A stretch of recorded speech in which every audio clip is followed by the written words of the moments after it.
Pertanyaannya adalah target yang ingin kita raih di bulan Ramadan tahun ini adalah apa? Kira-kira jawabannya gimana, Pak? Saya sudah tahu jawabannya. Pasti berbeda. Kenapa berbeda? Karena masing-masing kita ini mempunyai kondisi yang berbeda. Tapi barangkali ada satu kesepakatan yang sepertinya sepakat semuanya, bahwa Ramadan tahun ini ingin lebih baik dari Ramadan tahun yang lalu. Sepakat gak, Pak? Ibu sepakat, ibu-ibu semuanya sepakat. Tentu bukan Ramadannya yang berubah. Ramadan dari dulu itu sama, Ramadan begitu-begitu. Maksudnya adalah kualitas ibadah yang ada di bulan Ramadan tahun ini sepakat semuanya ingin lebih bagus. Amin ya rabbal alamin. Bapak Ibu jamaah yang dimuliakan Allah Subhanahu wa taala, paling tidak ada 3 poin yang ingin kita fokuskan. Sebagaimana disebutkan dalam surah Al-Baqarah bahwa di bulan Ramadan diwajibkannya puasa. Sering kita maknai ya, dalam ayat ini puasa. Nah, yang ingin kita tingkatkan yang pertama adalah kualitas puasa kita. Mari kita telusuri dari makna kebahasaan puasa. Sebagaimana orang Indonesia, puasa itu sebetulnya berasal dari kata bahasa Sanskerta, upawasa. Jadi puasa itu dalam bahasa Indonesia berasal dari bahasa Sanskerta, upawasa. Ketika ditelusuri dalam kamus, upawasa itu artinya adalah menjauhi sesuatu yang sangat dekat dengan kita dan sesuatu itu yang benar-benar kita cintai atau kita sukai. Kita tahu bahwa manusia ini sebagaimana disebutkan oleh Allah Subhanahu wa taala dalam surah Ali Imran surah ketiga ayat 14. Allah Subhanahu wa taala berfirman, Zuyyina linnasi hubbus syahawati minan nisa'i wal banina wal qanatiril muqantarati minadh dhahabi wal fiddati wal khailil musawwamati wal an'ami wal harth. Jadi kesimpulan dari ayat ini, Allah menghiasi manusia kecintaan syahwatnya terhadap wanita, terhadap anak-anak, terhadap harta benda. Dan sesuatu yang dekat itu diwakili oleh makanan, minuman, dan hubungan suami istri. Maka makna upawasa sebagaimana bahasa Sanskerta tadi adalah menjauhi sesuatu yang sangat dekat dan sesuatu yang dicintai oleh manusia. Tapi ternyata hadirin rahimakumullah, para ulama ya, belum puas ketika memaknai puasa itu berdasarkan bahasa Sanskerta. Kenapa? Kata para ulama, bahasa Sanskerta itu sudah dicampuri atau dikotori oleh unsur-unsur yang bukan Islami lagi. Maka para ulama mengambil kesimpulan puasa dikembalikan ke makna asal, yaitu as-siyam, sebagaimana disebutkan di dalam surah Al-Baqarah ayat 183. Kemudian ternyata dalam Al-Quran juga disebutkan puasa juga dengan kalimat as-saum, sebagaimana disebutkan di dalam surah Maryam surah ke-19 ayat 26. Saya akan coba kupas dulu sedikit tentang kisah di dalam surah Maryam ini. Ketika Maryam merasakan sebuah kesakitan, fa'aja'ahal makhadu. Jadi kalau ibu-ibu tuh kan merasakan betapa sakitnya akan melahirkan. Haid aja itu sakit. Apalagi di sini disebutkan fa'aja'ahal makhadu. Sakit akan melahirkan Maryam itu, lalu dia bersandar di dalam fizid'in nakhlah, di dalam batang kurma itu. Kemudian Maryam ketika itu berkata, seandainya aku mati saja ya Allah dan aku tidak disebut sebagai manusia. Namun datanglah Jibril memberi kabar gembira kepada Maryam. Jangan bersedih, jangan takut, jangan bersedih hati. Allah akan berdatangkan kepada kamu, wahai Maryam, aliran air di bawah kamu. Kemudian tolong ya, goyangkan itu ya pohon kurma yang secara hakikat atau secara sekilas tidak mungkin. Tapi turunlah rutaban janiyah, pohon kurma yang sudah matang. Kemudian Maryam memakan itu, fakuli washrobi. Kemudian Jibril mengatakan, makan dan minumlah wahai Maryam, wa qarri aina. Kemudian nikmati makanan itu. Kemudian seandainya ada manusia yang mengatakan, ketika itu Maryam melahirkan Nabi Isa alaihissalam.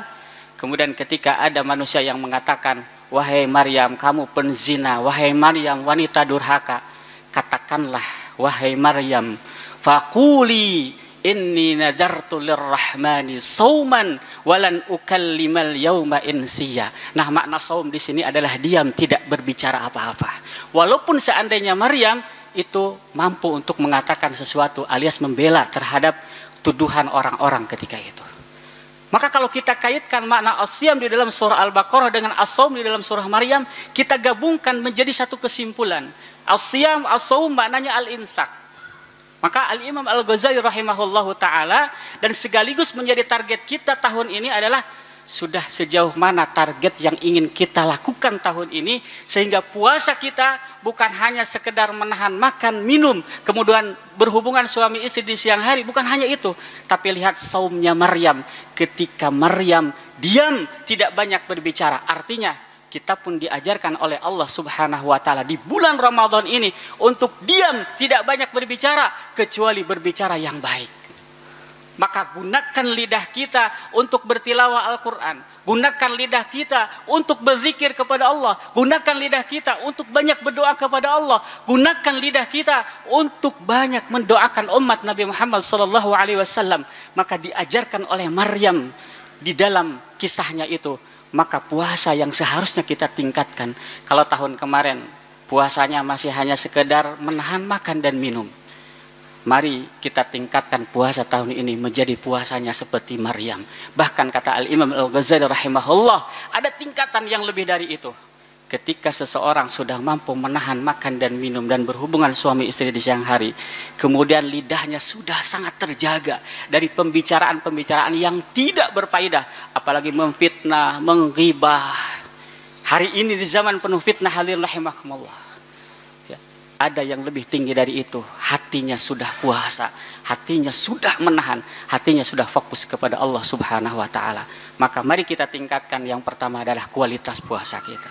Yang kedua, hadirin rahimakumullah, target yang harus kita lakukan tahun ini adalah kebersamaan kita dengan Al-Quranul Karim. Antara Ramadan, puasa, dan Al-Quran sangat jelas Allah gambarkan. Lihat di dalam surah Al-Baqarah setelah 183, 184. Allah nyatakan, syahrul Ramadan alladzi unzila fihi al-Quran hudal linnas wa bayyinatin minal huda wal furqan. Bulan Ramadan, bulan yang penuh barokah, di mana di dalamnya diturunkan Al-Quran yang menjadi petunjuk bagi manusia dan menjadi penjelas atas petunjuk itu. Kemudian Al-Quran menjadi pembeda antara yang hak dan yang batil. Maka sudah sejauh mana keimanan kita kepada Al-Quran? Ketika kita ditanya, apakah kamu beriman kepada Al-Quran? Ya, beriman.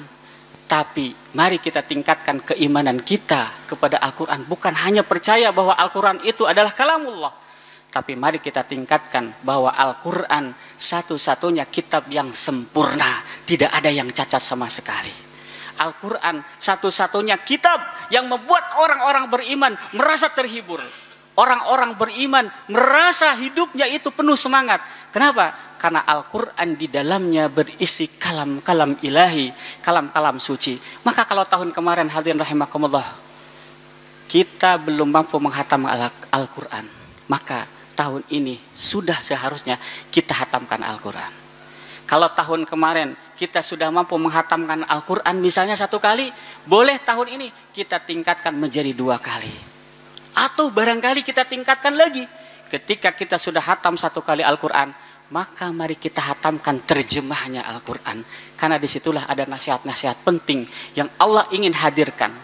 Bulan Ramadan ini saatnya, kesempatan terbaik untuk kita, untuk menjadikan sahabat kita dengan Al-Quran itu lebih kuat lagi. Karena kita tahu Al-Qur'anlah satu-satunya yang menghibur Rasulullah sallallahu alaihi wasallam. Di dalam salah satu doanya, anta ja'alal Qur'anal azim. Ya Allah, anta ja'alal Qur'anal azim, kata Rasulullah, rabi'a qulubi. Sebagai penghibur hatiku ya Allah. Maka hadirin rahimakumullah, sekali lagi, kualitas Ramadan tahun ini tergantung kualitas kita bersama dengan Al-Quran. Mari kita tingkatkan kualitas kita dengan Al-Quran. Sekali lagi, masing-masing kita berbeda sesuai dengan kondisi masing-masing. Kita antara satu dengan yang lain, ada yang baru memulai membaca Al-Quran, silahkan. Ada yang mau menghatamkan Al-Quran, silahkan. Bahkan ada yang mau sudah mengkaji isinya, silahkan. Yang penting ada sebuah peningkatan. Inilah yang diinginkan oleh Allah dan Rasulnya ketika bertambahnya Ramadan atau bertambahnya usia. Dan Ramadan tahun ini merupakan anugerah terbesar dalam kehidupan kita. Mari kita isi dengan kualitas kita dengan Al-Quran. Yang ketiga, hadirin rahimakumullah, kualitas yang harus kita tingkatkan di bulan Ramadan tahun ini adalah kualitas hubungan sosial kita. Setelah kita coba tingkatkan puasa kita menjadi puasa tingkatannya orang-orang yang lebih bagus lagi. Kemudian yang kedua, kualitas hubungan kita dengan Al-Quran. Dan kita targetkan, hadirin rahimakumullah, selepas Ramadan, mari kita jadikan Al-Quran sebagai sahabat kita. Dan yang terakhir, kualitas hubungan sosial kita dengan masyarakat. Maka yang harus kita pertanyakan hari ini, hadirin rahimakumullah, sudahkah kita memiliki hubungan sosial yang bagus dengan tetangga kita? Sudahkah kita memiliki nilai kebermanfaatan yang luar biasa di bulan Ramadan ini khususnya? Maka bulan Ramadan mengajarkan kepada kita, hadirin rahimakumullah, untuk sama-sama bekerja sama, berta'awud dengan sesama muslimin dalam program-program Ramadan. Kita tahu ada yatim ada santunan yatim du'afa, ada fakir miskin.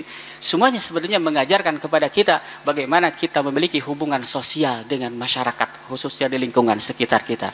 Maka mari kita tingkatkan kualitas hubungan sosial dengan masyarakat kita. Salah satu di dalam surah Al-Baqarah ayat 177. Bukankah Allah Subhanahu wa taala berfirman, "Laisal birra an tuwallu wujuhakum qibalal masyriqi wal maghribi walakinnal birra man amana billahi wal yawmil akhir wal malaikati wal kitabi wan nabiyyin." Lihat, wa atal mala ala hubbihi dawil qurba wal yatama wal masakin wa ibnas sabil. Bukan kebaikan itu hanya menghadap barat timur, bukan, kata Allah. Tapi setelah Allah menyatakan seseorang yang benar-benar bertakwa itu adalah beriman kepada Allah, beriman kepada malaikat, hari akhir, dan ingat memberikan sebagian harta kepada orang-orang yang kita cintai, fakir miskin, yatim du'afa, dan lain sebagainya. Bukankah Islam mengajarkan kepada kita bagaimana hubungan sosial ini harus terus kita jaga? Maka mudah-mudahan, hadirin rahimakumullah, Ramadan tahun ini lebih baik dari Ramadan tahun depan.